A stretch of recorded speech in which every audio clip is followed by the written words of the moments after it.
हलाल सर्टिफिकेशन मामले में एसटीएफ को जांच सौंपी गई है। एसटीएफ जांच करेगी कि देश में हजारों करोड़ के हलाल सर्टिफिकेशन के कारोबार के जरिए आतंकी संगठनों को देश विरोधी गतिविधियों के लिए खाद्य पानी तो मुहैया नहीं कराया जा रहा। रिपोर्ट देखिए।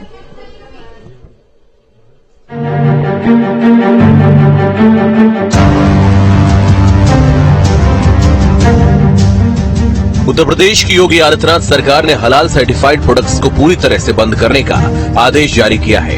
इसका असर भी देखने को मिला है। प्रदेश में जगह जगह जांच भी की जा रही है, छापे मारे जा रहे हैं। इस बीच मामले में एसटीएफ की एंट्री भी हो गई। दरअसल हजरतगंज कोतवाली में केस दर्ज करवाया गया है, जिसकी जांच एसटीएफ को सौंपी गई है। खाद्य पदार्थों में हलाल सर्टिफिकेशन के मामले को देखते हुए राजधानी लखनऊ के हजरतगंज थाने में मुकदमा दर्ज किया गया था। ये कंपनियां खासतौर से चेन्नई, मुंबई और दिल्ली में स्थापित हैं और ये गैर कानूनी तरीके से अलग अलग जगहों पर हलाल सर्टिफिकेशन की काम करती हैं। लिहाजा अब इस पूरे मामले में एसटीएफ ने भी अपनी जांच शुरू कर दी है। इसके जरिए पता लगाया जाएगा कि देश में हजारों करोड़ रुपए के हलाल सर्टिफिकेशन के कारोबार के जरिए आतंकी संगठनों को देश विरोधी गतिविधियों के लिए खाद्य पानी तो मुहैया नहीं करवाया जा रहा है। एसटीएफ खास तौर से इस पूरे मामले में दिल्ली, चेन्नई और मुंबई इन तमाम जगहों पर आने वाले दिनों में छापेमारी करने की तैयारी में है।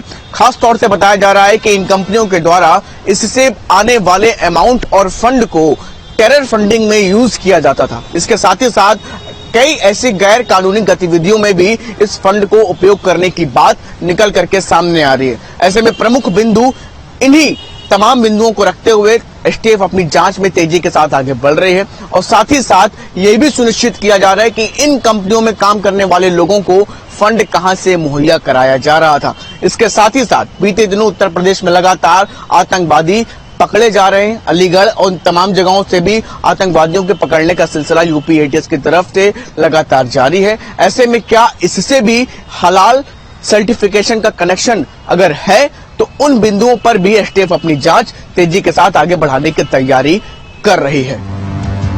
मामले में दर्ज एफआईआर के मुताबिक रोजमर्रा की जरूरी चीजों पर भी हलाल सर्टिफिकेट जारी कर कंपनियां अनुचित आर्थिक लाभ ले रही हैं। कंपनियां समाज में वर्ग विद्वेष फैलाने, जनमानस में विभेद कराकर देश को कमजोर करने की साजिश रच रही हैं। हलाल प्रोडक्ट्स के ऊपर उत्तर प्रदेश सरकार के द्वारा लिखे जाने पर प्रतिबंध लगाया गया है। यह प्रतिबंध उन पर नहीं है जो मुस्लिम कंट्रीज को या जिनका एक्सपोर्ट हो रहा है, जिससे कि एक्सपोर्ट प्रभावित ना हो।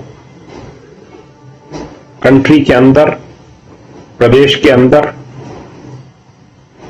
जो हलाल सर्टिफाइड लिखकर बिक्री की जा रही है, उसके ऊपर प्रतिबंध लगाया गया है।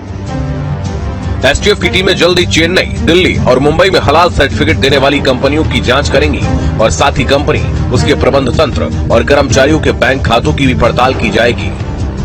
जो मुकदमा दर्ज हुआ है उसकी तफ्तीश एसटीएफ को दी गई है।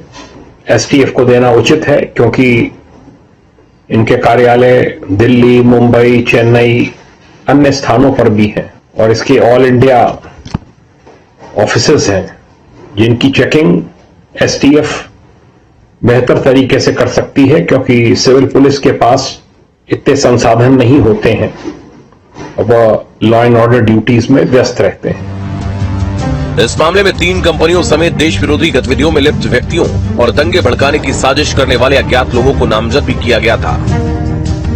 ये शक जताया जा रहा है कि हलाल सर्टिफिकेशन की आड़ में बहुत बड़ी धनराशि एकत्र की जा रही है तथा ये जिज्ञासा है कि इस धन का उपयोग, सदुपयोग, दुरुपयोग कहां किया जा रहा है। इस सब की भी चेकिंग होगी, जो कि किया जाना सर्वथा उचित है। लीगल पहलुओं के ऊपर दूसरा पक्ष भी राजधानी लखनऊ में आज हलाल के प्रोडक्ट पर कार्रवाई की जा रही है। एफएसटीए और खाद्य की तमाम टीमें इस वक्त आप देख सकते हैं राजधानी लखनऊ के एफएसटीए में आई हुई हैं। वो तमाम प्रोडक्ट की जांच कर रही हैं। सामने आप देख सकते हैं कि एफएसटीए के करीब 7 से 8 लोगों की ये टीम इस वक्त राजधानी लखनऊ के एफएसटीए बेस्ट प्राइस में पहुंची हुई है कि हलाल सर्टिफाइड अगर कुछ प्रोडक्ट हैं तो उनके ऊपर पूरी तरह से कार्रवाई करने की ये तैयारी चल रही है। लिहाजा ठीक सामने इस वक्त आप देख सकते हैं कि जो एफएसटीए की टीम के तमाम लोग इस वक्त मौजूद हैं। चूंकि एसटीएफ इस पूरे मामले में अपनी जांच को तेजी के साथ आगे बढ़ाने का काम कर रही है, ये भी पता लगाए जाने का प्रयास है कि इससे आने वाले फंड को कहां कहां उपयोग किया जा रहा है या इसका अन्य कहीं देश विरोधी गतिविधियों में क्या ये फंड शामिल है या इससे जुड़े हुए लोग शामिल हैं, ये भी पता लगाए जाने का काम तेजी के साथ चल रहा है। वीडियो जर्नलिस्ट सैफुल हसन के साथ शुभम पांडे, न्यूज स्टेट, लखनऊ। और महोबा से बड़ी खबर, जहां दहेज हत्या के मामले में सजा का ऐलान